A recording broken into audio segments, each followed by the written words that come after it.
¿Qué tal, chicos? Vamos a empezar hablando de temas de fisiología pulmonar. El día de hoy vamos a hablar de algunos temas introductorios que nos van a ayudar a apoyar todos los temas que van a venir en clases futuras. Entonces vamos a hablar un poco al principio de la diferencia crucial entre el concepto de respiración y el concepto de ventilación. Cuando nosotros estamos hablando de respiración en un ambiente coloquial, o sea, no médico, generalmente nos vamos a referir a respiración como la acción que realizan los pulmones de llevar aire desde la atmósfera hasta los pulmones donde se lleva a cabo el intercambio gaseoso. Sin embargo, para los fines de la clase de fisiología, respiración se refiere más al proceso que realizan las mitocondrias. Entonces, cuando nosotros hablemos de respiración, vamos a hablar de la función mitocondrial, mientras que cuando hablamos de ventilación, vamos a hablar de la función pulmonar. Y la función pulmonar a nivel ventilatorio va a definir la mayor parte de los temas que vamos a cubrir a lo largo del curso. En términos generales, el sistema pulmonar va a funcionar como un sistema ventilatorio que va a llevar al oxígeno desde la atmósfera para el uso que después le va a dar la mitocondria.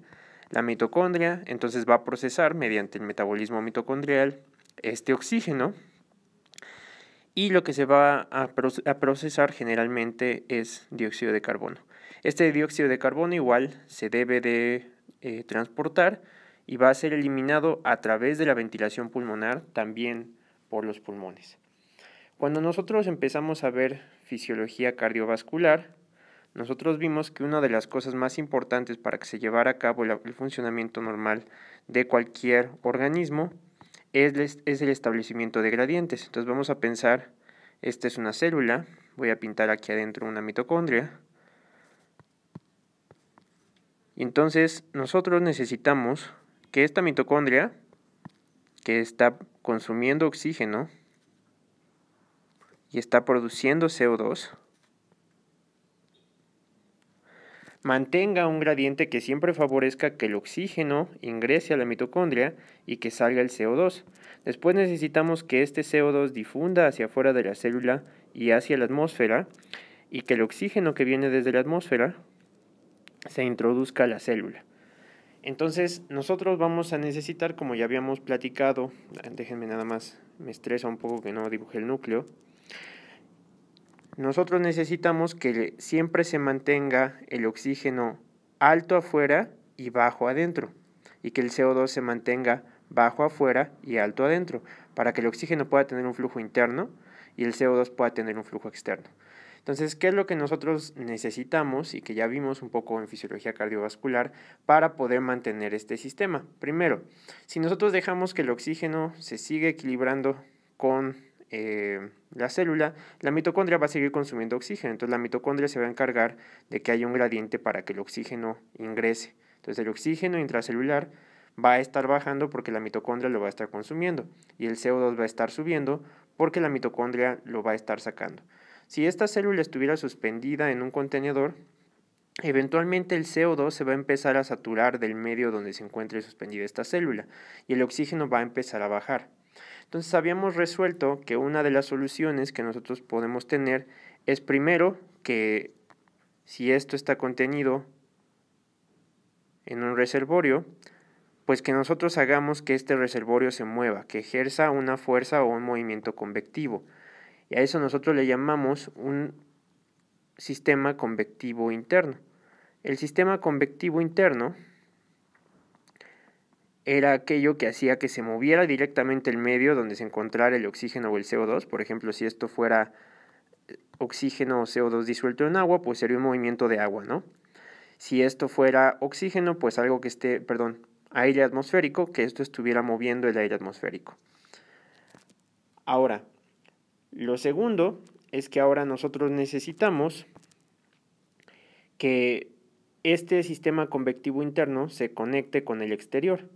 Y entonces lo que puede pasar es que nosotros esperemos que se haga un equilibrio dinámico, ¿no?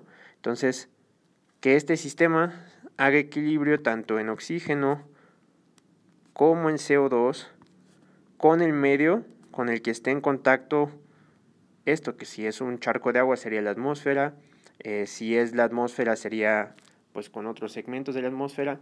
Y entonces Para que esto se haga más eficiente y no se sature, también necesitamos que esto esté en movimiento. Entonces establecimos que puede haber otro medio donde nuestro medio interno esté en contacto con un medio externo, pero ese medio externo también tenga convección. Entonces se puede generar un medio convectivo externo, ¿sale?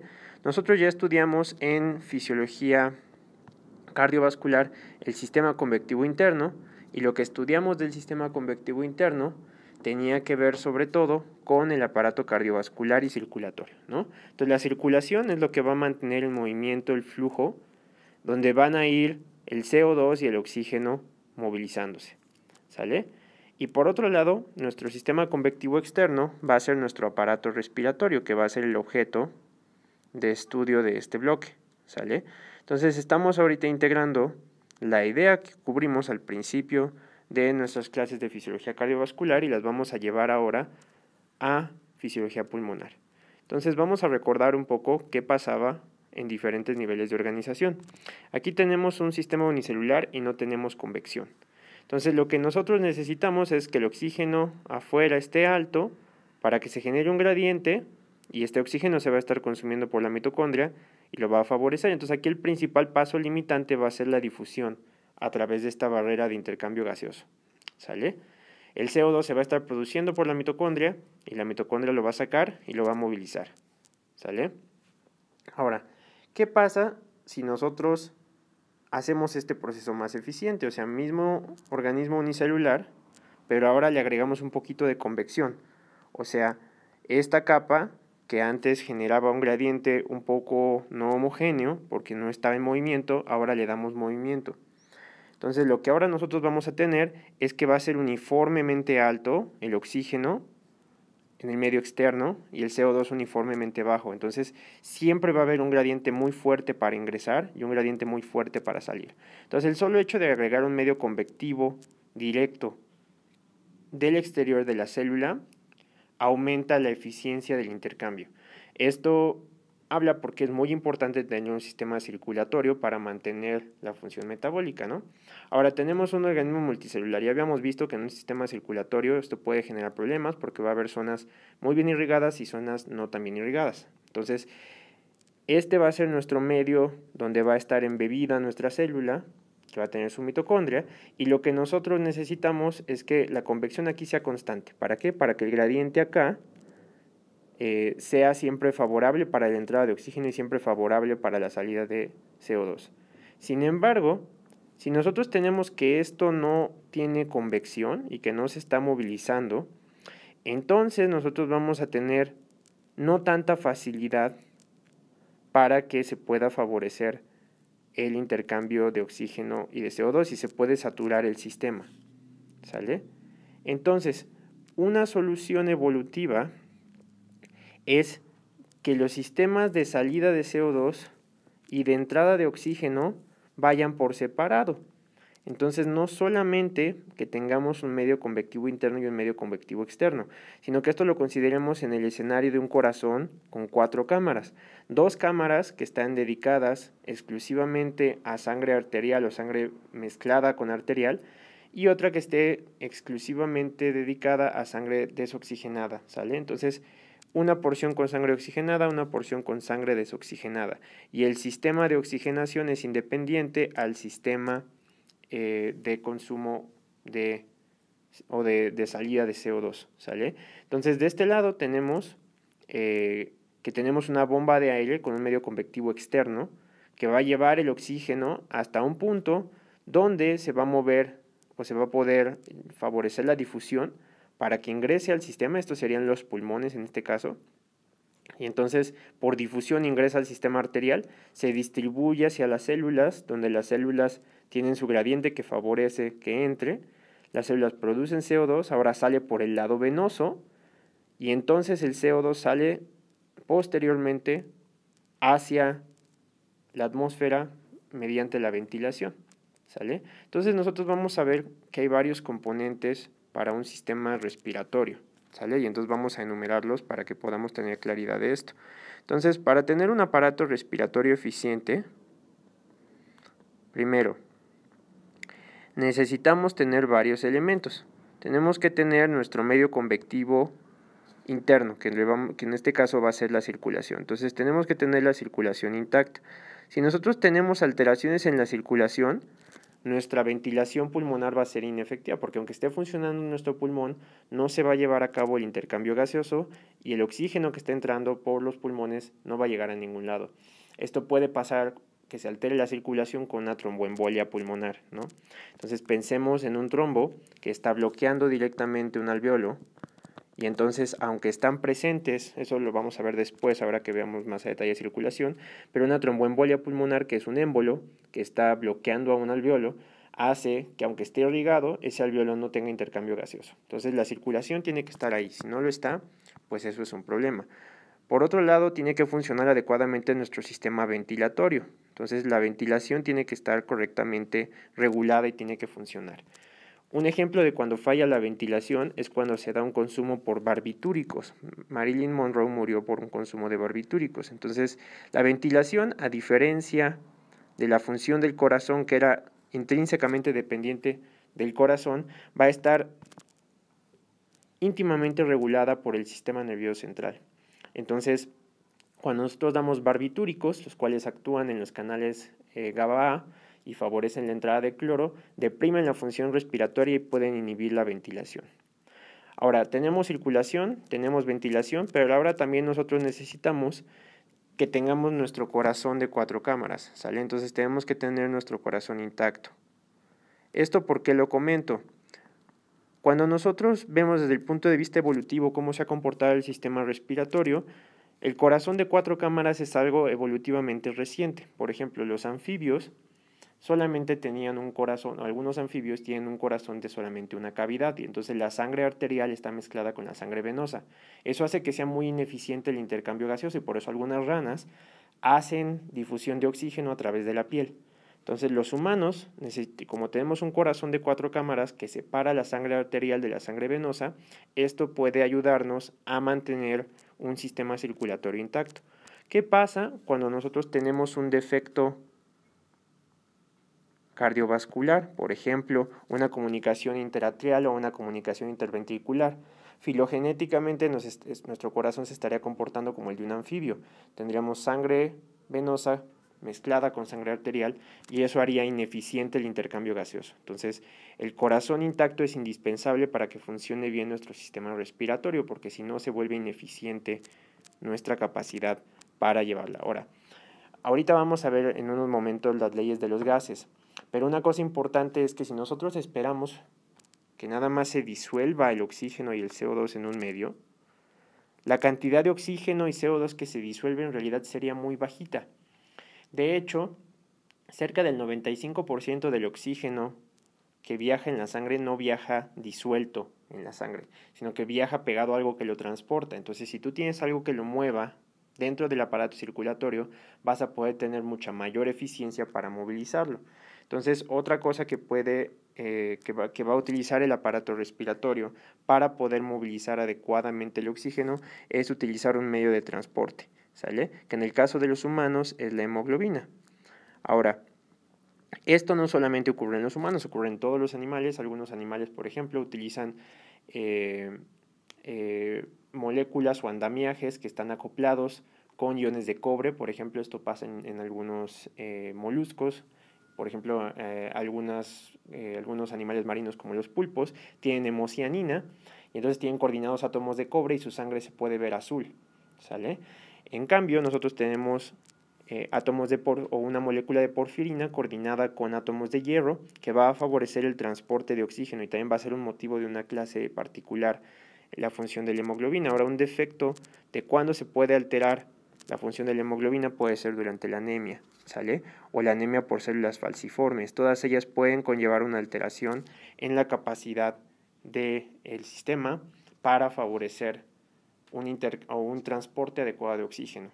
La otra es que si tenemos un buen aparato circulatorio, tenemos un buen aparato ventilatorio, un corazón intacto y una buena función de hemoglobina, aún así tenemos que favorecer la difusión. Entonces el último componente es una difusión adecuada, ¿sale? Entonces vamos a ver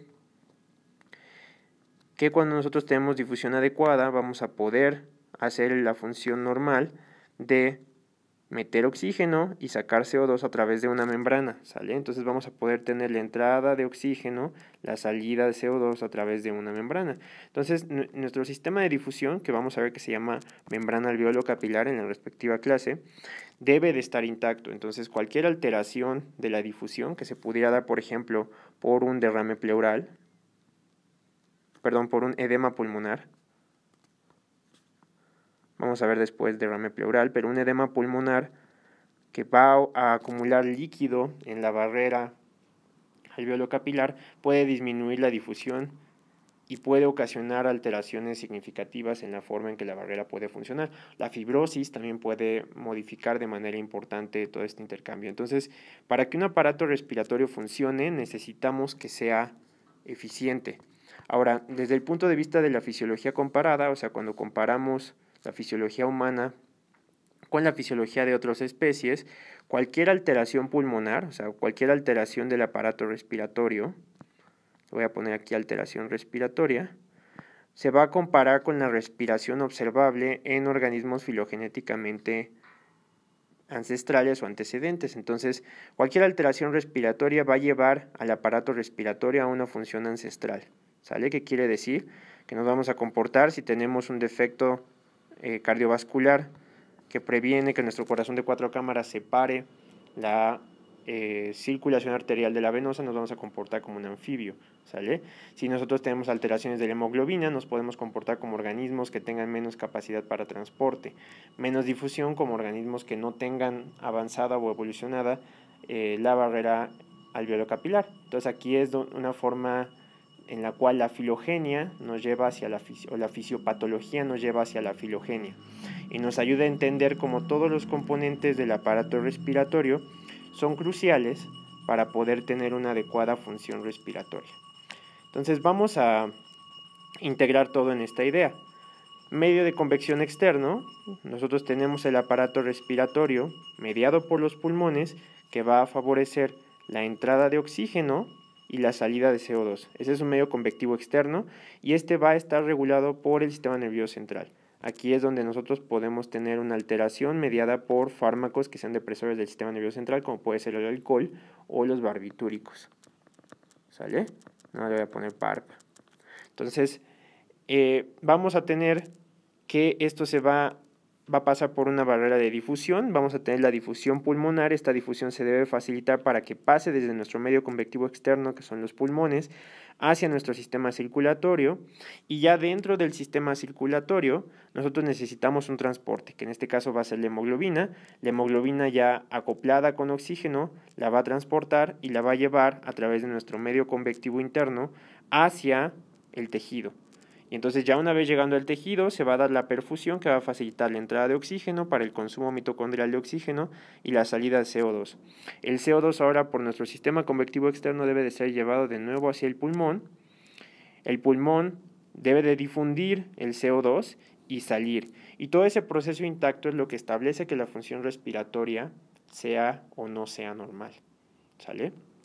Entonces, ahora que hemos visto todos los componentes y que por cierto vamos a ver cada uno de esos componentes en su respectiva clase, como estamos lidiando con gases, vamos a hablar de algunos gases, de algunas leyes de los gases, ¿sale? Entonces vamos a tocar un poco de la física que es relevante para que nosotros entendamos cómo los gases se van a comportar y por lo tanto cómo se va a modificar la fisiología en función de estos elementos. Entonces, las leyes de los gases van a ser muy importantes para que entendamos el comportamiento del aparato respiratorio.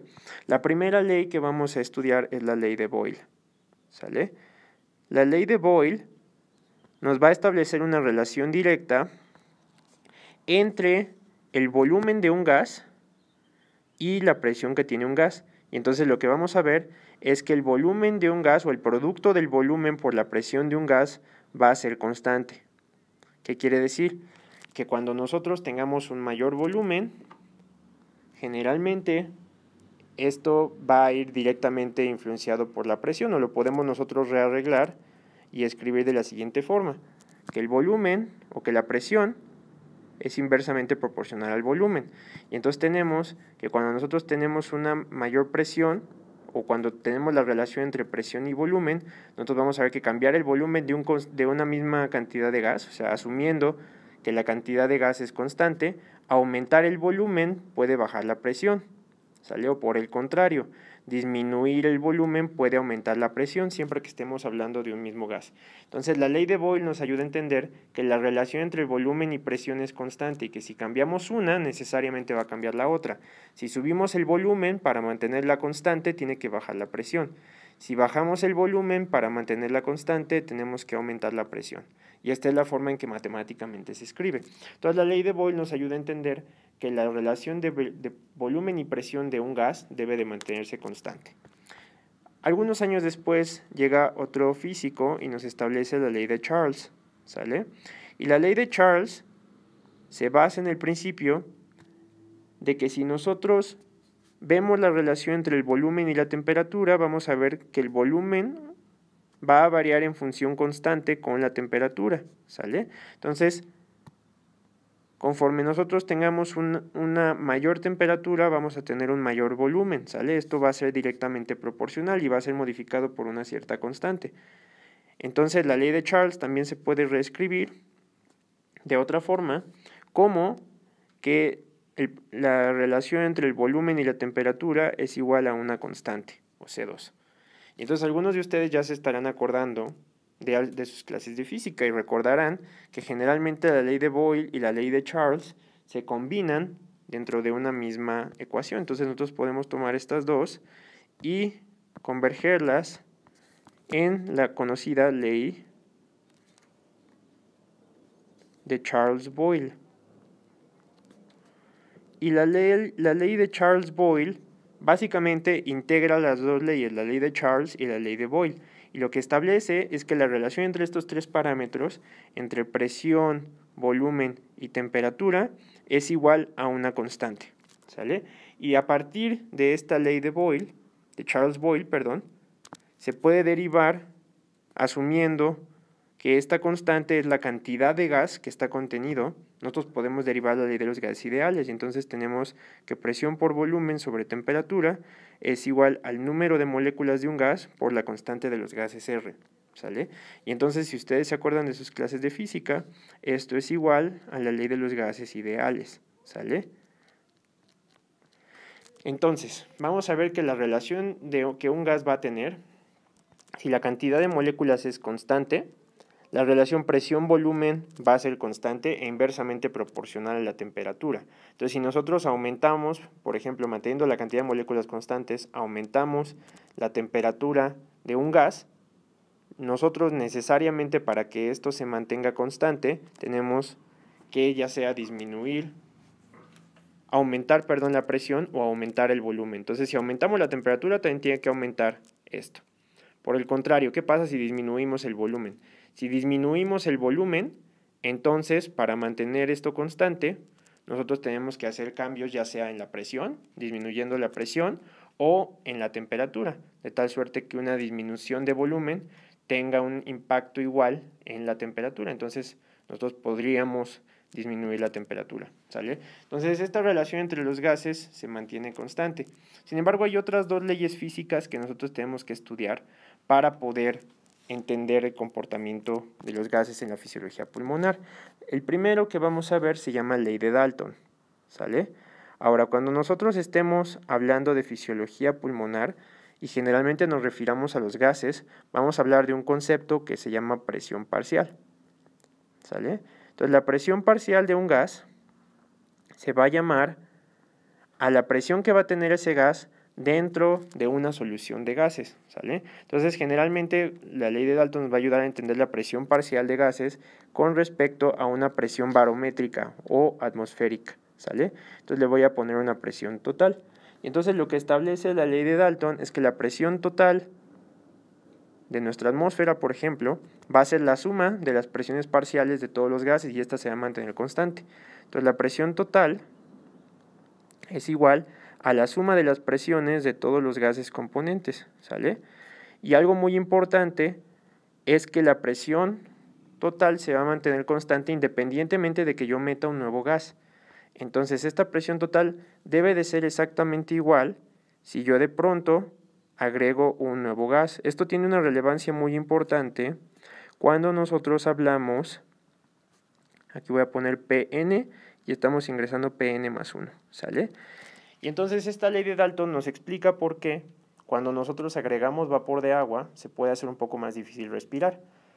Aquí nosotros tenemos una ilustración que nos va a ayudar a entender cómo se va a llevar a cabo la diferencia entre el aire seco y el aire mojado. Entonces aquí tenemos un aire, más o menos la presión atmosférica se va a mantener generalmente constante a 760 milímetros de mercurio, muy importante que esto va a ser a nivel del mar, ¿sale? Entonces a nivel del mar nosotros vamos a tener 760 milímetros de mercurio. Esto va a equivaler a una concentración de oxígeno que va a tener una presión parcial de oxígeno de 159. Entonces, esto sale de que generalmente nuestra atmósfera va a tener una composición que va a ser aproximadamente 78% nitrógeno. Entonces, la atmósfera es más o menos 78% nitrógeno, 21% oxígeno y después el siguiente gas que sigue es el argón, ¿sale? Entonces, los tres gases más comunes en la atmósfera son nitrógeno, oxígeno y argón. Y entonces, si ustedes sacan una calculadora y multiplican 0.21 por 760, les va a dar 159 milímetros de mercurio, porque de acuerdo con la ley de Dalton, la presión de la atmósfera debe de ser siempre igual, independientemente del contenido, y si 21% es oxígeno, la presión parcial de oxígeno solo puede ser el 21% de 760, o sea, 159. ¿Sale? ¿Qué pasa si ahora esta misma presión, ahora estamos con un gas seco, le metemos presión de vapor de agua, por ejemplo? Y entonces la presión de vapor de agua va a ser generalmente constante y va a equivaler a 47 milímetros de mercurio, ¿sale? Esto claramente dependiendo el grado de humedad. Pero entonces si nosotros agregamos agua, y quiero que veamos la diferencia, el 21% va a seguir siendo constante, pero ahora la presión parcial la va a ocupar también el agua. Entonces de esos 760 que teníamos originalmente, 47 los está ocupando el agua. Entonces ahora solamente nos van a quedar más o menos 713 milímetros de mercurio. Y entonces ahora ese 20% o ese 21% de oxígeno que tenía la atmósfera solamente se va a repartir entre esos 713 milímetros de mercurio. Entonces el efecto neto de agregar vapor de agua es que la presión parcial de oxígeno baja. Vean cómo aquí baja de 159 a 149. Y como baja la presión parcial de oxígeno, vamos a ver ahora que veamos el video de hemoglobina, que la hemoglobina, la principal variable que determina la saturación de la hemoglobina es la presión parcial de oxígeno. Entonces, si baja la presión parcial de oxígeno, si baja la PO2, que es como la vamos a escribir, entonces va a bajar el porcentaje de saturación de oxígeno, ¿sale? De la hemoglobina. Entonces, es más difícil respirar cuando nosotros estamos en un ambiente muy húmedo. No sé si alguno de ustedes alguna vez haya metido un sauna, pero notará que cuando uno está en un sauna es más difícil respirar porque como el vapor de agua está ocupando parte de esa presión barométrica que es constante, vamos a tener una presión parcial de oxígeno más baja. Entonces la ley de Dalton nos ayuda a entender esa idea. ¿Sale? Y ahora otra ley muy importante en fisiología pulmonar es la ley de Henry. La ley de Henry es una ley que nos va a ayudar a entender cómo se van a disolver los gases y qué implicación va a tener la disolución de estos gases dentro de una fase acuosa, ¿sale? Entonces la ley de Henry establece, y vamos a hacerlo para el oxígeno porque es el gas más relevante para la disolución que queremos estudiar, que el oxígeno disuelto, que voy a llamar concentración de oxígeno dis, es igual a la presión parcial del oxígeno multiplicado por S. Y a esta S se le va a llamar factor de solubilidad, ¿sale? Y entonces para el oxígeno, el factor de solubilidad va a ser aproximadamente igual a 0.0013 moles de oxígeno por milímetro de mercurio, ¿sale? Y esto es, desde luego, a 37 grados centígrados. Entonces, lo que nosotros estamos viendo es que si nosotros hablamos de la presión parcial de un gas, la ley de Henry nos dice que salvo cierto factor de solubilidad, esto va a ser casi igual a la concentración de oxígeno. Entonces, cuando nosotros hablemos de la presión parcial de un gas, a lo que nos estamos refiriendo es a la concentración de oxígeno dentro de ese gas, ¿sale? Entonces, la ley de Henry nos ayuda a predecir que cuando nosotros hablemos de la presión parcial de un gas disuelto en sangre, de lo que estamos hablando, en efecto, es de la concentración de ese gas, ¿sale? Y acá tenemos un ejemplo en el que vamos a ver la ley de Henry, que entonces, si ustedes toman una calculadora y multiplican ese 0.0013 por 100 milímetros de mercurio, la concentración de oxígeno disuelto pues es los 100 por 0.0013 y es 0.13 milimolar, ¿sale? Entonces aquí se está cumpliendo la ley de Henry. Acá tenemos 40 y igual se va a disolver, y algo muy importante es que las diferencias de presión parcial van a funcionar a través de una membrana como las diferencias de concentración. Entonces, cuando pensemos en la membrana alveolo-capilar y la difusión de oxígeno desde un punto hacia otro, nosotros vamos a entender de manera muy precisa que como estamos hablando de presión parcial, y de acuerdo a la ley de Henry, la presión parcial es directamente proporcional a la concentración, cuando haya un gradiente de presión parcial de oxígeno, se va a favorecer la difusión de gases. ¿Sale? Y bueno, habiendo abordado temas generales de cómo se organiza el sistema el sistema pulmonar, y algunas ideas sobre las leyes de los gases, que incluyen la ley de Boyle, la ley de Charles-Boyle, la ley de Dalton y la ley de Henry, concluimos este primer video de introducción a la fisiología pulmonar. En el siguiente video hablaremos un poco de cómo se organiza ya un poco más a nivel micro el pulmón y cómo esto va a influir en los volúmenes pulmonares.